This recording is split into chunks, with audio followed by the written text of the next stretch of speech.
Grupos extremistas que pregam o ódio e a intolerância estão se espalhando pelo Brasil. São pessoas que falam abertamente em matar judeus, negros e homossexuais, ressuscitando discursos nazistas. A polícia já descobriu que eles têm acesso a armamento pesado. A reportagem especial de hoje é um alerta. Grupos neonazistas brasileiros estão se organizando para sair da internet e partir para o ataque. 20 de novembro, feriado da consciência negra. Alguns amigos aguardam o início de um show na porta de um bar na zona oeste de São Paulo. Eles já chegaram batendo, eles derrubaram um amigo meu primeiro. Um cara rasgou a minha camisa e me derrubaram no chão, começaram a me chutar. Eu fiquei uns 4, 5 minutos tomando chute na cabeça, no tórax. E eles diziam, chuta a cabeça, chuta na cabeça, chuta na cabeça. Enquanto esses caras desceram agindo, um homem armado ficou na esquina. Denis é músico. Ele tocaria naquela noite, mas teve que ser levado para o hospital. Eu não acredito que foi um ataque direcionado a mim. Qualquer pessoa que estivesse na calçada do bar naquele momento seria atacado simplesmente por fato de ser um bar antifascista e LGBT.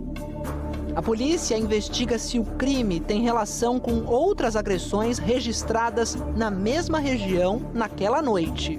E se a pichação de uma suástica dias antes na fachada do bar pode ter sido um aviso. Nós temos essa impressão, nos parece que sim, porque é muita coincidência.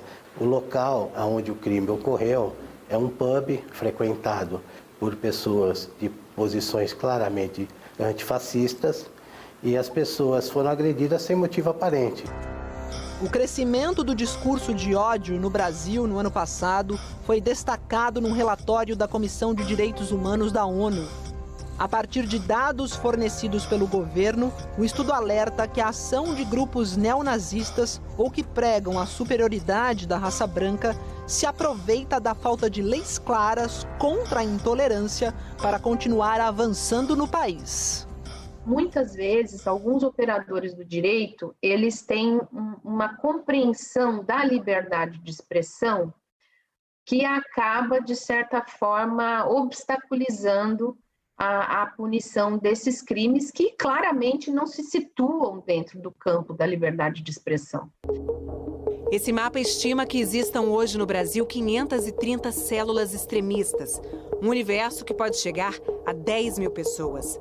Um crescimento de 270% em 2 anos e meio. Ele foi organizado pela antropóloga Adriana Dias, que há 20 anos se dedica à pesquisa de discursos de ódio no Brasil.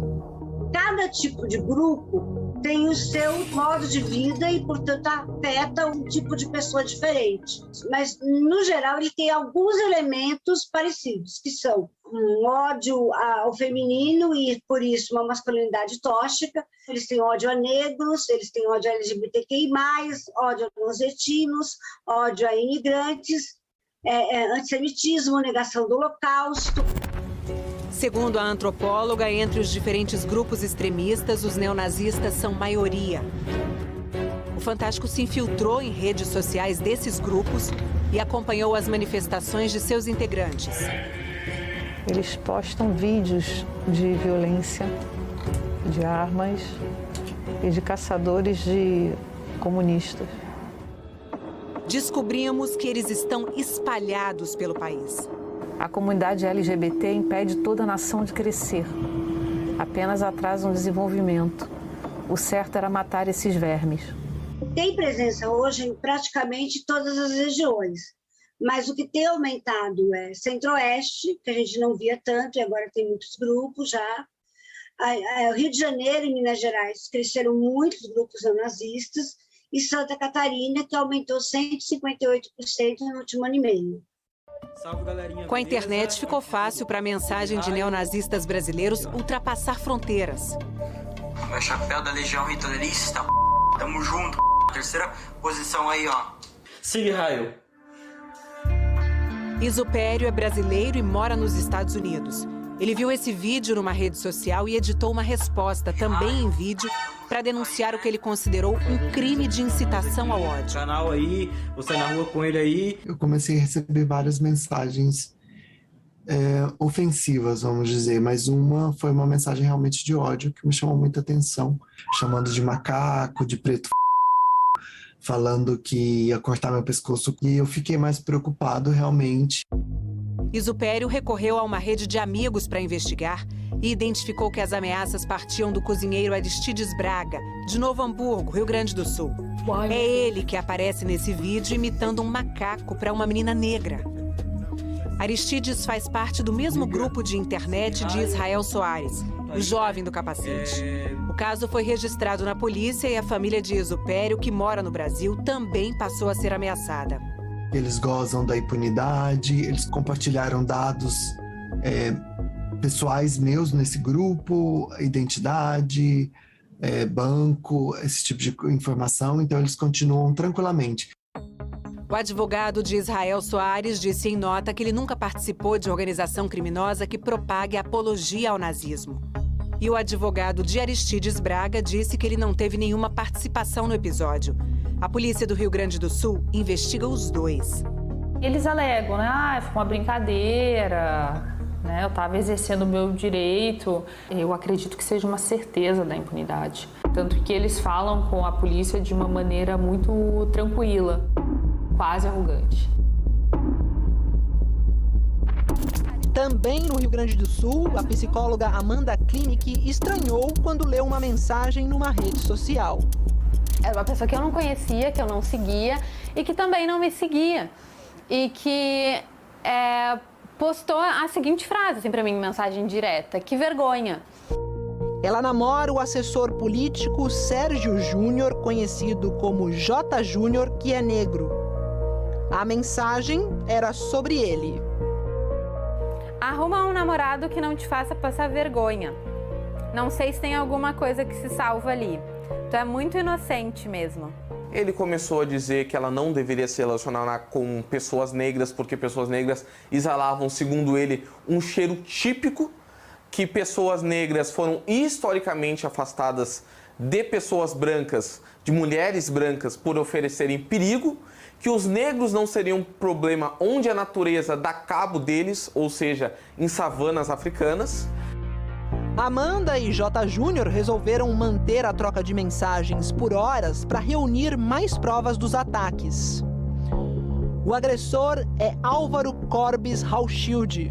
Ele faz doutorado na Universidade Federal do Rio Grande do Sul.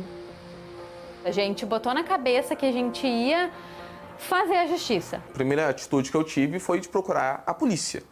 Depois de procurar a polícia, divulguei nas minhas redes sociais sobre aquele absurdo que havia ocorrido.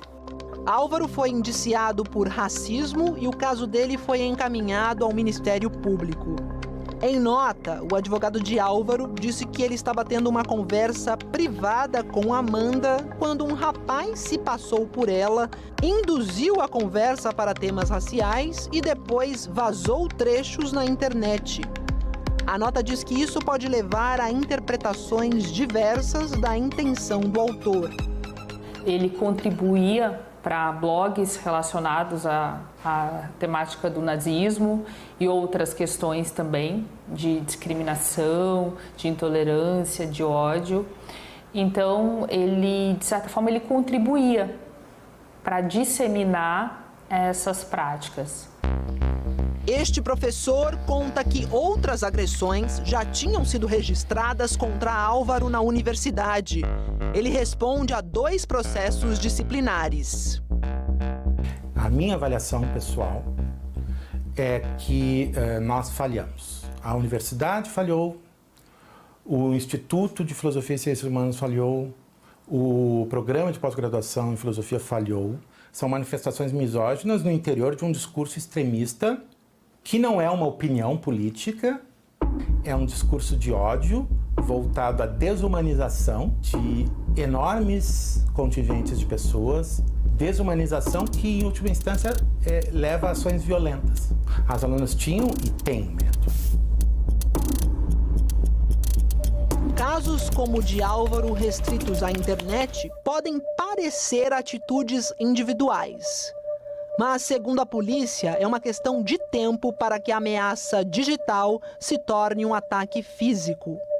A chance de virar uma agressão ou daqui a pouco até chegar um caso de atentado contra a vida, é muito maior quando se tem organização. No Rio de Janeiro, uma operação para prender um homem acusado de pedofilia acabou resultando na apreensão de vasto material nazista na casa dele. Nós nos dirigimos num dia para lá, não esperando o que a gente encontrou. E nos surpreendemos, não somente com essa quantidade de material de cunho nazista, mas também com várias armas, não somente armas nazistas, mas armas atuais, escondidas em vários pontos da residência. Parecia um museu de horror. A polícia ainda não conseguiu avaliar o valor dessas peças no mercado ilegal e precisou chamar especialistas em história para assessorar os peritos. Eu sou perito criminal há 21 anos e nunca havia pegado um caso como esse. Aqui, um quadro, um pôster, que na época se usava para convocar jovens a se alistarem. Essa daqui é uma farda com vários remendos. O dono de tudo isso se chama Ailson Proença Doyle Linhares e tem 58 anos. Uma das provas encontradas pela polícia foi o passaporte de Ailson, que tem registros de viagens todo ano para a Alemanha. Algumas com meses de duração. Agora a polícia investiga se havia uma organização por trás dele e se o material seria vendido. Ele diz que é administrador, mas não tem nada administrado, não tem nada nesse sentido. Então não há uma fonte de renda que demonstre de onde veio isso daí. Na equipe, é um consenso que isso daí tem um apoio logístico maior. Não é possível uma entrada desse volume de material sem um apoio. A perícia concluiu que a maioria das armas funciona perfeitamente. A MP5, metralhadora original da Segunda Guerra. Tem um carregador dela? Tem.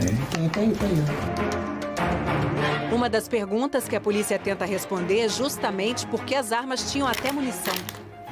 Temos uma 380, uma 9mm e um Magnum 44. Essa arma aqui mata até elefante. E a quantidade de munições. Muita munição. Para todas as armas. O advogado de Ailson, Felipe Camacho, diz em nota que a alegada apologia ao nazismo é um equívoco, já que o acusado é estudioso, autor de livro e colecionador, e que as armas antigas eram herança paterna. Sobre pedofilia, a nota diz que o material recolhido com Ailson é de um portal de internet acessível a qualquer pessoa, sem indicação de idade de quem aparecia ali. Ele não tem documentação alguma desse material, ele não apresenta procedência, não existe nada que ele nos diga da onde ou como isso chegou lá. Ailson está preso acusado por estupro de vulnerável, por armazenar arquivos pornográficos com crianças e adolescentes, por racismo, ao fazer apologia ao nazismo e por porte ilegal de armas.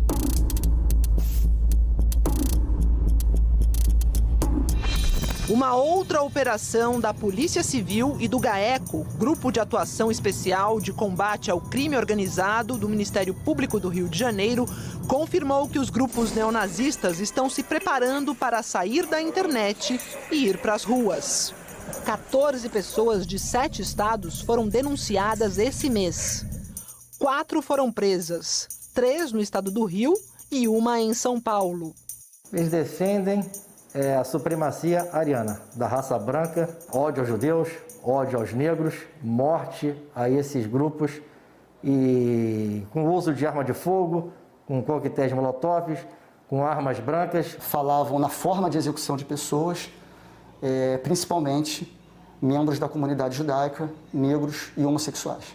Os integrantes dessa associação criminosa, eles discutiam sobre compra de armamentos, discutiam sobre treinamentos.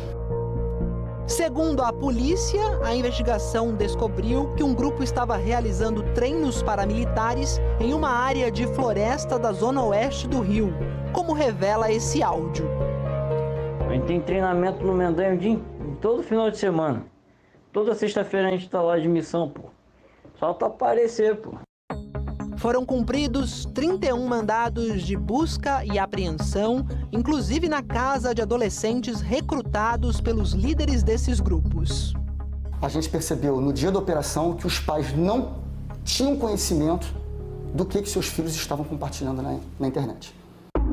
Eles compartilhavam suásticas, eles compartilhavam imagens de Hitler, compartilhavam símbolos judeus sendo queimados, e isso é muito grave. A liberdade de expressão, ela não é ilimitada e ela não autoriza manifestações discriminatórias ou preconceituosas. Para quem está na linha de frente contra o extremismo, uma lei mais objetiva seria muito importante.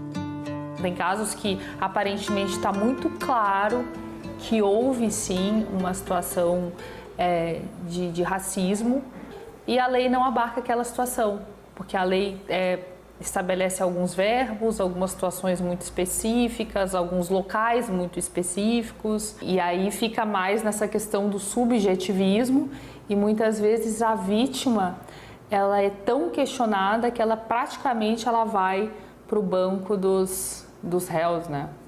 Realmente haveria que ter um aperfeiçoamento quanto à abrangência dessa simbologia, desses símbolos, dessa iconografia, né? Que é muito mais variada, muito mais diversa, muito mais ampla do que essa que a nossa lei prevê.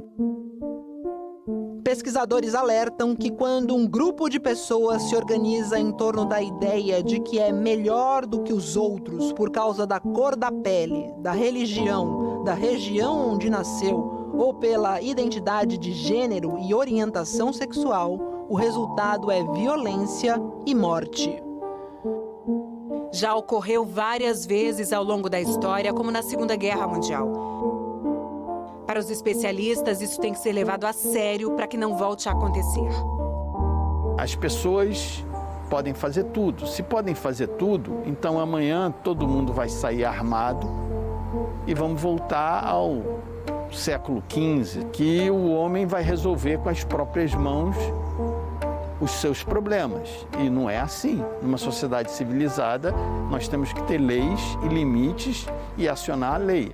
O discurso extremista, em geral, ele está ligado à ação violenta, né? Não dá para separar as duas coisas. Quando eles falam que querem paz, família, é para esse branco. Não é para todo mundo. Nunca foi para todo mundo. Então, a gente tem que entender que quando eles falam de justiça social, é para esse branco.